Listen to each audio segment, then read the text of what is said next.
Good Erev Shabbos, dear Chabura, cruising through the entire Teresh Balpeh with the Rambam and our lead one perk a day, as the Takana of Lubavitch requested that every year join together, specifically in Shnas Hakel. We're all teaming up, some with Shloisha Prakim, some with one Perek, and some with Sefer HaMitzvahs, all one unit.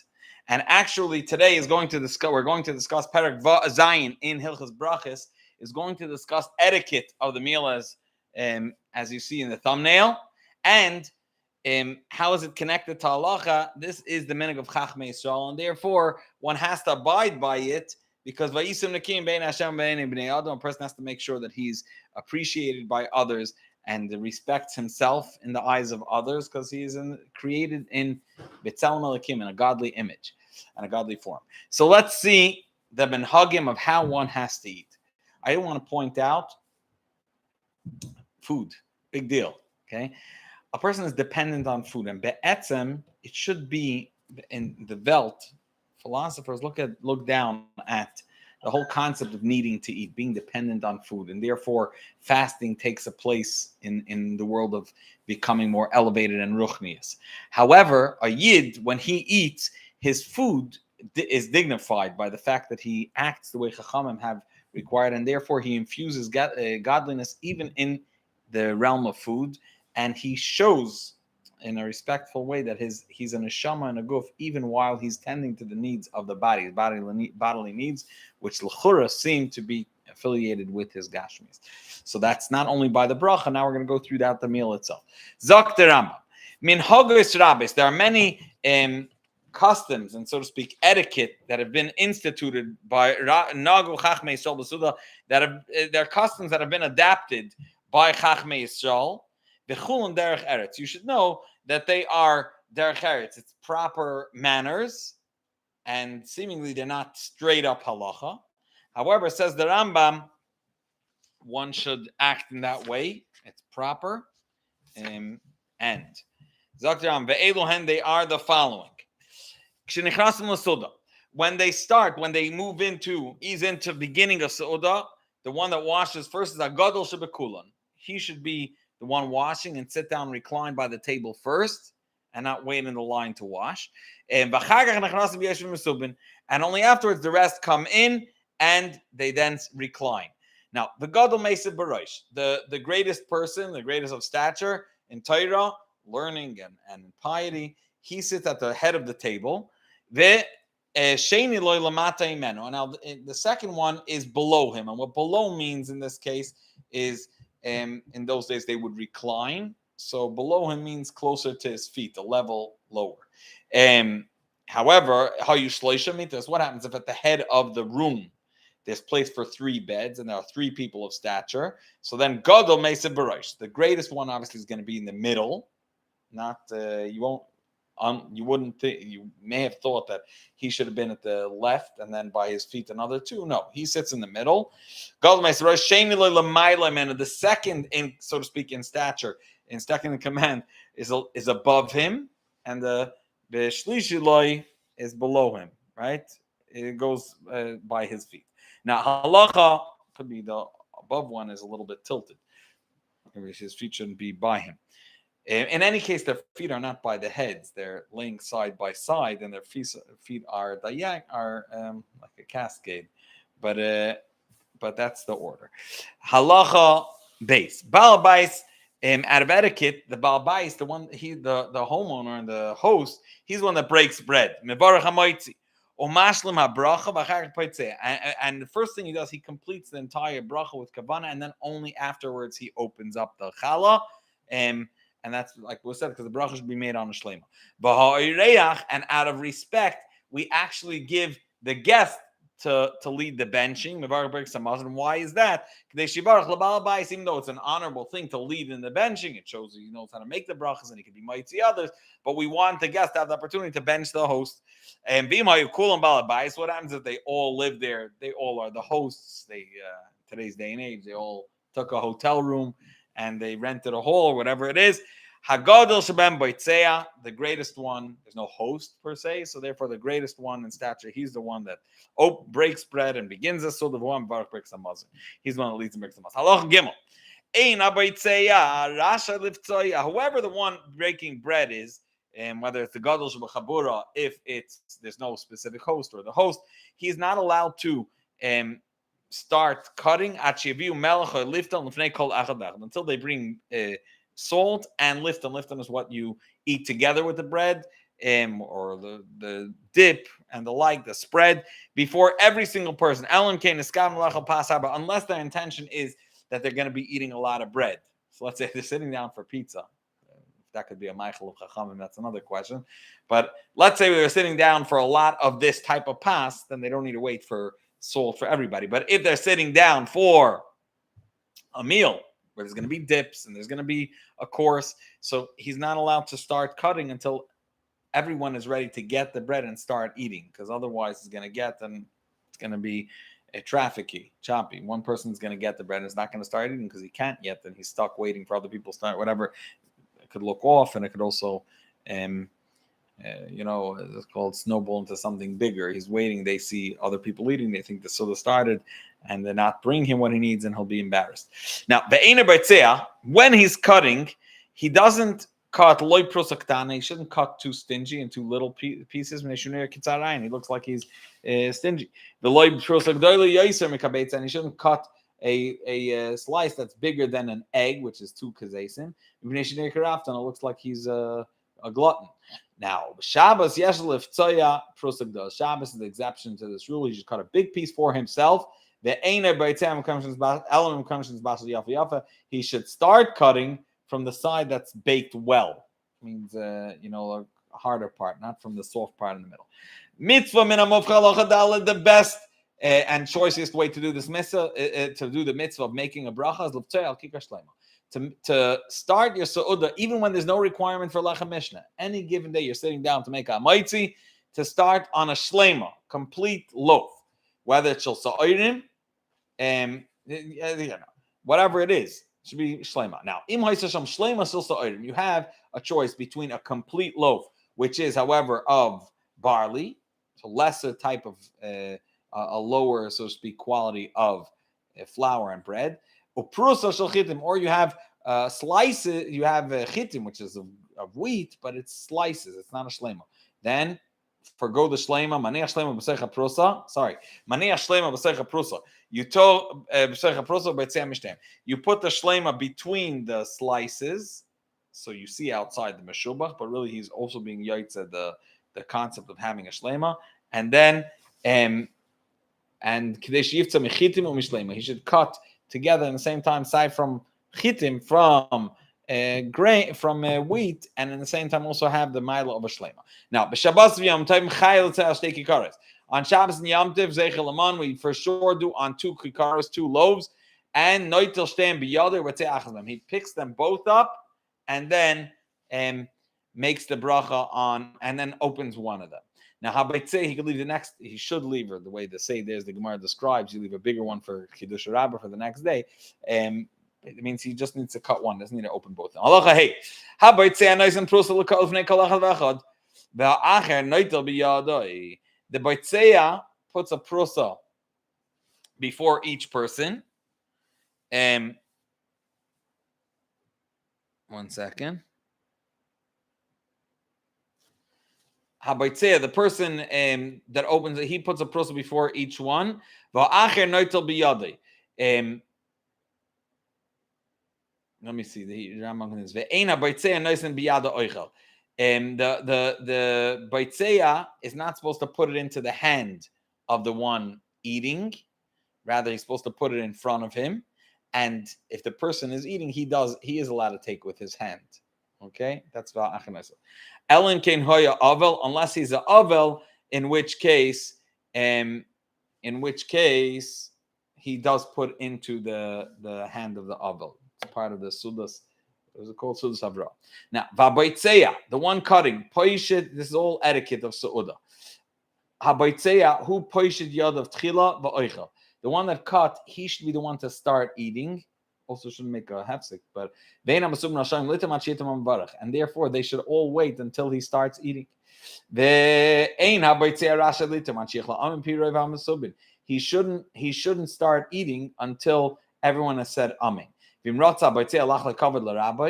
If he was the one that made the bracha, he's the one that break bread because he's the host, but he wants to give kavod to his teacher or someone that's greater than him, and he allows that person to actually begin eating before him. So he makes what he's going to do, he's going to cut, and he's going to make it either before he makes the bracha, will indicate that person should start actually before him. Harashos biyadi is allowed. Allah. Now we're talking about etiquette when two people are eating together.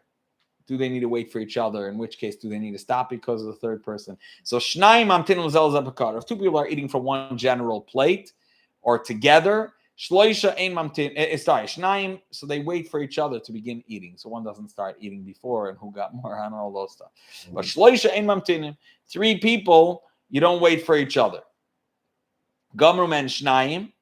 That means if two were there, they could start eating right away. Gamru men shnayim. If two finished eating, then ashlishi mafsik imam. The third one, even if he didn't finish eating, he stops. And this has nothing to do with Birkas HaZimun, which we discussed in any case. We're talking about Pashat, even different type of kviyas. They're stop eating nuts, whatever it is. Gamar echad mem hashnayim min mafsik. One person finished eating, he's ready to go. So go get some tate. The other two don't need to stop. They continue until they conclude their eating. So the one is not allowed to speak in time. So the Gishla shouldn't reach a dangerous situation in which his ear pipe opens up to talk, and then he swallows something in there, and something was meant to go down the food pipe. We praise that for this reason. If they received wine in the middle of the meal, even though generally, if they were koivei ala yain, or they start at the beginning, one person makes a bari preg off, and they all say amen, and he's might see them the bracha. In this case, we don't do that because if one of them is in the middle of eating and he stops to answer amen because the one leading the bracha just finished, he could come and they sakana. Now he may answer amen while he's swallowing. Yavel sakana is going to be endangered. Now one is not supposed to look in the face of someone eating; it's embarrassing, and neither is supposed to look in someone else's plate. Not embarrassing. Now. Someone that's there as a waiter should not be eating together with them. However, he's not sitting down to eat because then it doesn't look like you're respecting him. He's not here for a waiter. He's here for eating, and you're shaking or something. So he's not meant to be eating. However, it's respectful. From every tafshel that they start, they give him first to taste. So he shouldn't just be watching and the ain of colors. Taka should eat. He shouldn't be, dissipating and looking at everyone eating it. If they give him wine, interestingly enough, if they give him wine, even if it's the same type of wine, it makes them make a new break off on each kais, because he's the his drinking is not based on his will. He's not part of this meal that he could take as much as he wants, and therefore the bracha is chal. He's based on their ruts, and so he's at their disposal, and they give him each time they give him. It's like a new chiddush that they give him. Halacha ches yatzach, and then I'm assuming if one went out to urinate. Noitel yadai b'acharkach nichnas. He just needs to wash one hand because again he's careful with the other hand. It doesn't get dirty, and he could rely on the Nitzos before.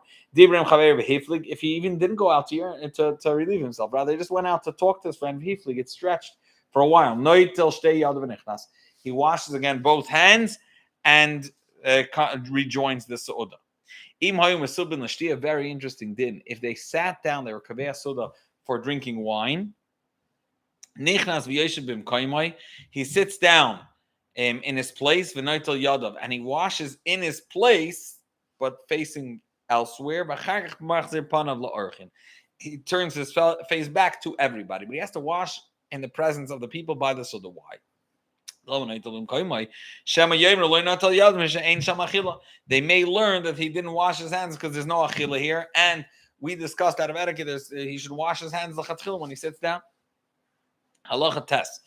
Ein manichim basar chai alapas. One is not allowed to put raw meat on bread, either just to settle it for a minute till he gets around to putting it into the pot, or even to cut it as a cutting board. Why? It makes it most. The bread is going to get soggy and disgusted, and he's doing baltashas. You don't pass over a cup that's full of wine or water for that matter over bread. This is all respect for bread, which is a staple in our life. Lechem levav enish yisod. We live, but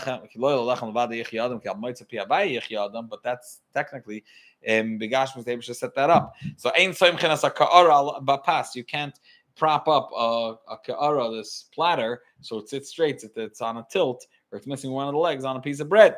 The ein zarkin as a pas. You don't throw bread to one another. You don't throw out or throw to the ground pieces. And neither do you throw from one to another food that has no peel, like yes, no eplach, like if apple's called a peel, like cherries, like strawberries and the like. Going tutim banavim like the strawberries or berries and grapes and figs. Why mustn't they get despised? People don't want it. It touches other things, gets soft. Now he's going to say exceptions to this rule that it may seem like we are, so to speak, denigrating food, but it's with an intention to show breitkeit. And this exception is in the house of Chassanim, where there's, so to speak, a simcha, and you want to show that the Baal Bais is going all out of rejoicing and out of love for the new couple. So he's allowed to have limshach yain b'tzinai. He's allowed to pull wine in pipes, which could seem like this, just using it like water. He's allowed to draw wine through pipes. And for the same matter, in the summer, when it's not for sure that they're going to go on the floor and get dirty, people can also pick them up and eat it. You would throw at the chassan and kala. Kloyes is roasted kernels of either wheat or barley, and nuts. In the winter days, the fall on the floor to get wet, for sure they're despised, and it's about that. You should never wash your hands with wine, regardless of how reich you want to show yourself off. Bein chai, whether it is, so to speak, raw wine that's not diluted, bein mazog, or diluted wine that's mixed. One is never allowed to, even food that you're not going to use, just dispose of it by in an embarrassing way, just kicking it off or degrading it. Now, halacha yod, asla orchim lita klum mashalifnehem v'litim biyad bnoi oibita shabal bais. It's a very sensitive din that a person has to make sure you don't know the calculations of the Baal Bais, what he's planning to feed you and the children. Maybe he doesn't have enough, and therefore never take from what was given to you to give to the children and assume that they're going to fill your plate again. You don't know. And Shema Yisbaish Baal Suda, maybe you're embarrassing the host. He only has from what he put in front of you. He only has what he put in front of you. And for the children are taking it and going, and he's embarrassed that he doesn't have what to feed you. One should not send his friend a barrel of wine with a layer of oil on top. Why? Because long term, why? Because long term,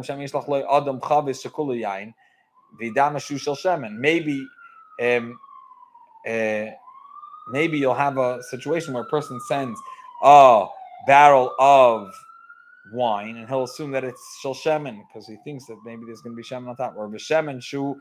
I think we have a different gear. So the Yemenite gear says maybe you'll send someone a chavis that shekula shemen, and he's going to think there's probably wine under the top layer of shemen, and he's going to be embarrassed.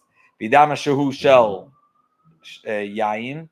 And the shemen who shall pona bilbad bizaman archim yizbay. He's going to invite people for wine. That's the other gifts, the Yemen gifts. V'chein kol kayetz b'dvarim elu hamivim they bushel baal suda. So anything that may lead the baal suda to bushes, it's prohibited to do. Even though that may not be the case here, you're still not allowed to do it. This is the etiquette. Allah yidalef gomru milecho. Once they concluded the Soda Mesalkin as a Shulchan, they would lead away the table. In those days that they would recline like on couches, they would bring it before them. First, they would sweep the pieces of bread out of respect, and then they would wash Mayim Achronim. Remember, Mayim Achronim is not the way we do it. And they would wash their full hands. Okay? When they were mamish choishes for melachs dainis, and the floor was of earth, so it would be absorbed. this needs to be in a kli. Actually, my machar needs to be in a kli. But b'li kesher, we were afraid maybe it's going to drip on the floor. And if there are pieces of bread that are kazayis, they'll become baltashlos. And therefore, first they swept and then they did my machar. Maybe there are pieces that have a kazayis. Also, and one's not allowed to walk over them when they get up from the sudar or wash over them. If they're less than the size of an olive, one is allowed to dispose of them or to disregard their existence on the floor and just to wash whatever it is, because that's not considered prusa.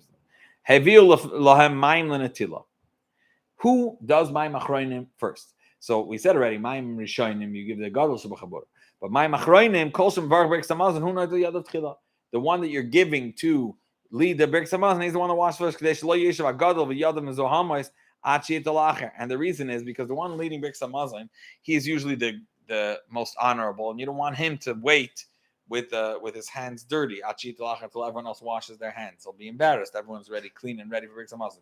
As like he's ready first, and then he can wait in a clean state for everyone else. Everyone else after him till the end.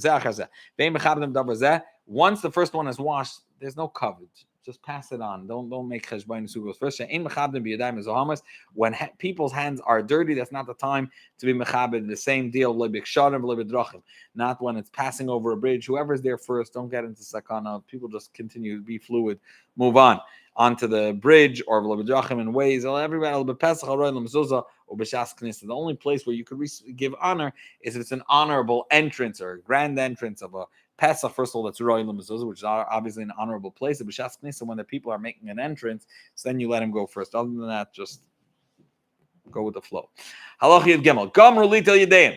Once everybody washed my macharim, v'nigvu yadeim, and they wipe dry, uberchu berk samazon, and they conclude berk samazon. Now we're moving on to another thing that was the minig in those days.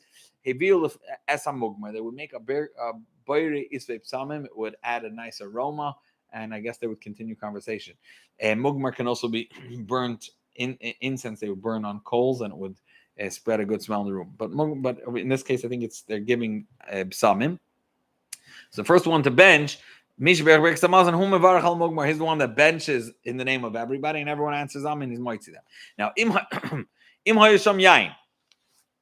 if there was wine, and now we're going to discuss zimun al hayayin. Until now, we discussed in yesterday's Perek Vav, and Perek Hey, we discussed zimun, period, but not about on a wine. Now we're going to discuss. It's called koishel bracha. If there was wine available, they would bring a cup that holds a revis or more, a yaser al revis, umevim besamim, and then they also bring besamim. They were done together. The wine is in his right hand. That's besamim besmoile because they can first make a bracha yayin, and he makes berk samazon over the wine while he's holding berk samazon, while he's holding the besamim. After he finishes berk samazon, he makes bari priagaf and drinks the wine. We put it down. After Bain Brachman Vishalaim Amen, he would hold it the way the Rambam describes, seems like till the end. And now after he finished Alayai, then him Varach al Psamim. This is all assuming the Psamim is something that he could pick up and smell. If it's good smelling or scented oils, then Toche Beresh Shamash. You can't smell it from the bottle. You have to pour it out and let it leak out, like those smelling things that have like a piece of wood. You have to let it. Kids and those that don't know what I'm talking about, in the bathrooms they have it sometimes. So you have to have it smear on something to be able to smell the aroma. So they would do it Berosh Shamash.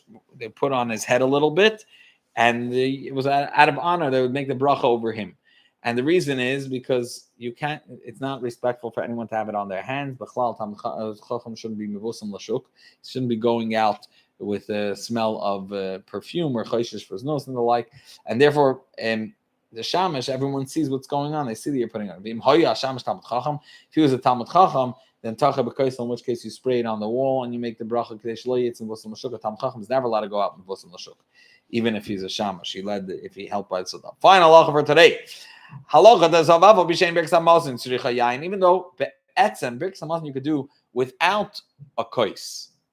Im berk al yain kaminik shamarnu. If he is doing koishel bracha, he's making the berk samazon over wine. You have to wash it inside and wash it also properly outside. Interestingly enough, you don't dilute the wine yet. You fill it up with wine that's not the whole kais, so you still have place to add water, but you begin the bracha when the wine is still, so to speak, raw and undiluted. Which is very strong. After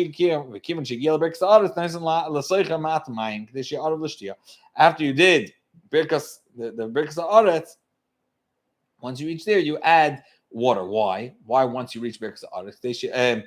So we know why you're adding, so you should be able to drink it afterwards. But the reason is because out of kavod for Eretz Yisrael, the wine is so strong that you have to add water. That's part of the context of the bracha, and therefore we do it over there. But ein masichin ala kois, so birkas hamazon, one is not allowed to speak while the process of the kois they're preparing and after and until he makes a very priya gafen, the kois of birkas hamazon ala kol shoyz kaman shtichla birkas hamazon u birkas hayayin v'yishtu. They're only allowed to speak once he concludes not only birkas hamazon but also the very priya gafen over this wine, and he drinks and gives them to drink. He says v'yishtu lashon rabim. He gives others to drink also. This is the concept called koshel bracha, and the Rambam describes it's not mandatory, but the Rebbe is one of the customs the Rebbe was very strong about, as we know. First of all, the Rebbe requested even 3 people sitting together in Ayem Yom. The Rebbe's been saying they should make a bracha ala kois, as well as the Rebbe would give out koshel bracha at the end of Yom Tov from the kois on which he made birkas hamazon. And you could see that would also not only wash the Rebbe would dry the kois and clean out the kois with a napkin inside and outside. The koshel bracha there was one in the young Rabbi Shurim about. Yeshakoyach, have a wonderful, wonderful Shabbos. Yeshakoyach for our tech team led by Rabbi Levi Nemirovsky. And it's a pleasure to learn together. It's a special Chabura Kol HaTorah going through the entire Torah live with the Rambam in our lead, 1 Perek a day. Shekoyach.